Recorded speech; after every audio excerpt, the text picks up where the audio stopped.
Welcome back to the show. We now want to look at the transfer. The season has started on a high and the transfer window is closed. Ron, what do you take about the transfer? Who are the beneficiary and who are the losers? Let's go to Stamford Bridge. Let's hear. Will London be red, blue, or do you think EPL entirely will be blue after the transfers? Yeah, the transfer season, of course, as usual, there are winners and losers. For me, the biggest winner in the transfer, the one that did the smartest business, has got to be Everton. Probably the steal of the transfers has to be Rodriguez.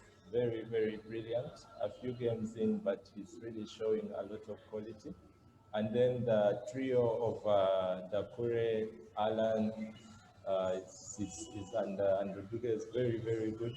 And they are playing so well already together. It's like they have been there for a while. Uh, Everton did well in the market. And then the other team for me that people are not talking much about with how they have done their business. Uh, there is Aston Villa. Aston Villa have gotten the top scorer from the championship, Watkins, who I rate very highly. Very, very good business because Aston Villa were having a problem going forward, so they got a very good striker in Watkins. This doesn't have anything to do with his hat trick against a shabby Liverpool defense. He's a very good finisher. Watkins, then they got in Martinez. I wondered why Chelsea did not go for Martinez because for me, I really wanted that, and he's one of the best keepers in the league. Aston Villa got him, which is very, very brilliant for them.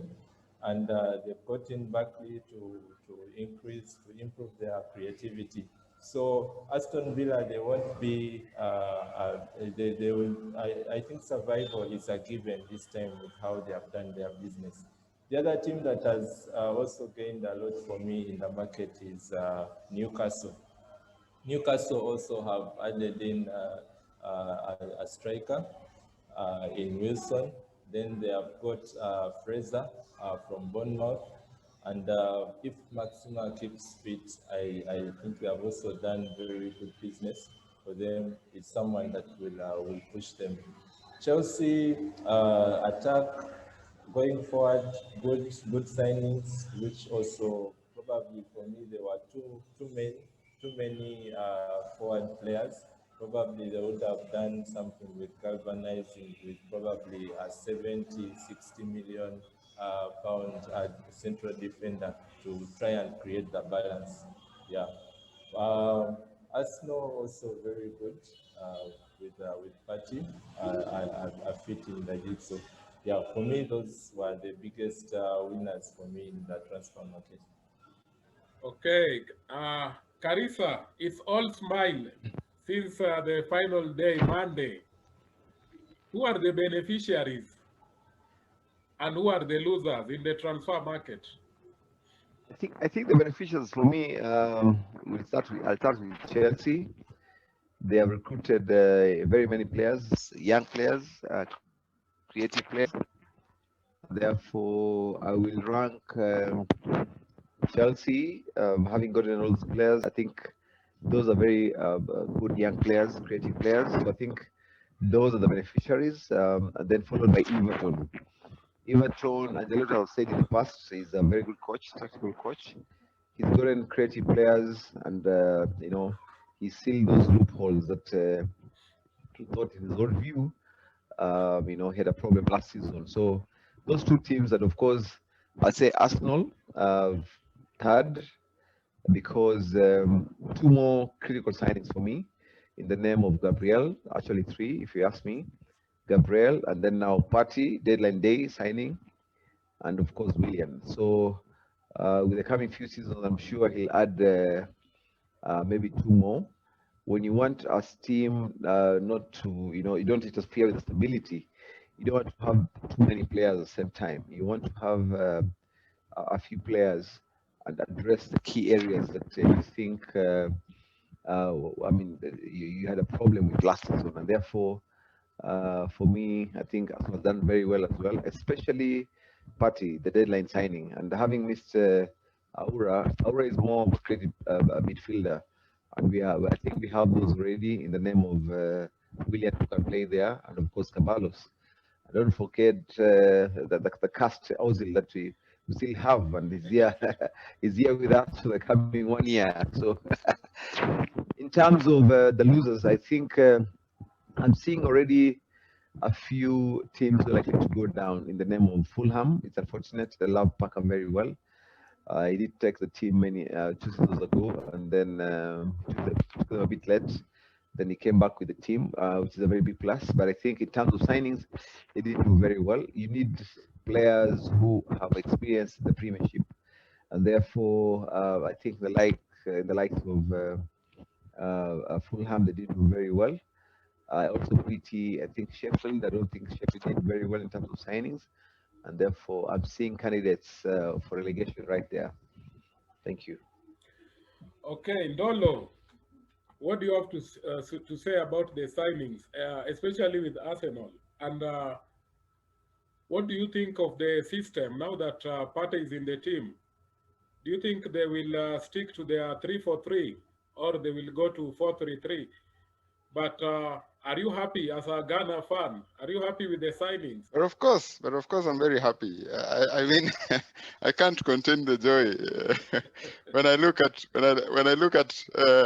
the midfield that we had, and now we are getting perhaps top 3, in the world, best central midfielder. No doubt, Simon. It's very clear. Partey is up there. I mean, if I asked you to mention who is better than him, you'll struggle. That's how good he is. Top 3. Top 3 in the world. Yeah. Central midfielder, box to box. Simon, You do can't you compare agree him with with me? Pogba. He'd struggle to get into my top 10. What do you mean? I know you have Pogba in your top 10. That's why. Pogba is not a defensive midfielder. Partey is not a defensive midfielder. He's a box to box. So we are not going to play him in a defensive midfield role, by the just for the record, Simon, because you think that's where he'll be playing. He's a box to box. Xhaka sits in deep, and then Ceballos will be the orchestrator. So you will see fireworks in the team going forward. Now, as I was saying, Steve, before Simon tried to insinuate otherwise, Partey is up there. I mean, he will work into any team in the Premier League. So no doubt, a very fantastic signing. I think we waited for it for a long time, and it's a good thing that we're finally getting someone at that caliber to play in our midfield. And generally, you have to admit that we've done some good business this transfer window. Yeah. So I think in terms of the formation, we could. I know Arteta is obviously a very tactical coach, maybe as Carissa said, and it's unlikely that you'll find him sticking to one specific formation. But depending on the opponent, I think the formation will vary from a 3-4-3, 4-2-3-1, 4-3-3. Especially when you play a team like, say, Manchester United, where you think you can score goals, you go for a 4-3-3. So you just bang those goals. And when you play a team perhaps like Man City, where you want to be a bit conservative, then you may see a 3-4-3. So it depends, and that will leave to the coach. Maybe I can also comment on the winners and the losers. Yes, I think please. you guys have been beating about the bush, but the biggest loser in this transfer window is undoubtedly Manchester United. No doubt. This guy's brought in Cavani after eight months without playing football, and he's now going to be their striker. That's the level they are at. No wonder they're even number 16. So, but I think they've done badly, to be frank, and I would like SP to persuade me otherwise, because I think Manchester is turning out to be Arsenal under Arsene Wenger, where they could not buy players other than people like Shamak and those kind of players. Benayoun, Yusuf Benayoun. And Benayoun. Sylvester, and don't forget Sylvester from And Sylvester, from you Manchester. know. No.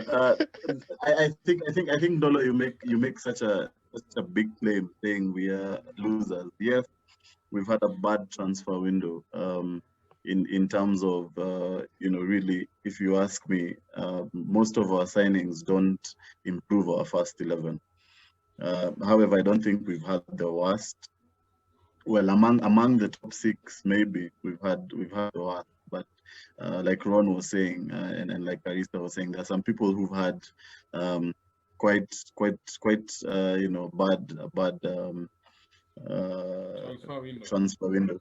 If you look at us, for example, Telles has come in, and Telles for me is the best signing we've had this season, because he's an upgrade to Luke Shaw, both defensively and offensively. And when you look back at his Porto days, he was actually on set pieces and on penalties. Actually, but you have Bruno. I understand now he's the second after Bruno. Yeah, so he's the second taker after Bruno. So he's a massive improvement. I think our Achilles heel has been our defense, and the biggest question has been, who do we partner Harry Maguire with? And I'm also beginning to get into the school of thought of we've really been struggling to partner Maguire with someone. Why don't we just leave him out and bench him altogether, and maybe try another partnership? I must admit, I was sad to see Chris Smalling leave the club. I was praying, like the fax machine would mess up like it messed up with David De Gea a couple of years back. And but Smalling had made it clear he doesn't want to play for United again, and he doesn't want to play for Ole. So our biggest problem is not that we've not made signings; it's that we've made signings that are not improving our first 11. Cavani has come in when Martial is suspended, so barring what could happen in terms of the appeal, which I don't think will be overturned, his red card, I think Cavani comes in. Let's not forget who Cavani is. Cavani is PSG's all-time top scorer. Cavani, is up there with, like Ndolo was saying about Partey. He's up there with the big strikers. On his day, he is. Don't you think Cavani is another Radamel Falcao? Point two, yeah, 2.2. If Cavani can be a Falcao, then let's also admit that Cavani could be an Ibrahimovic, because Ibrahimovic came to the Premier League and actually did well.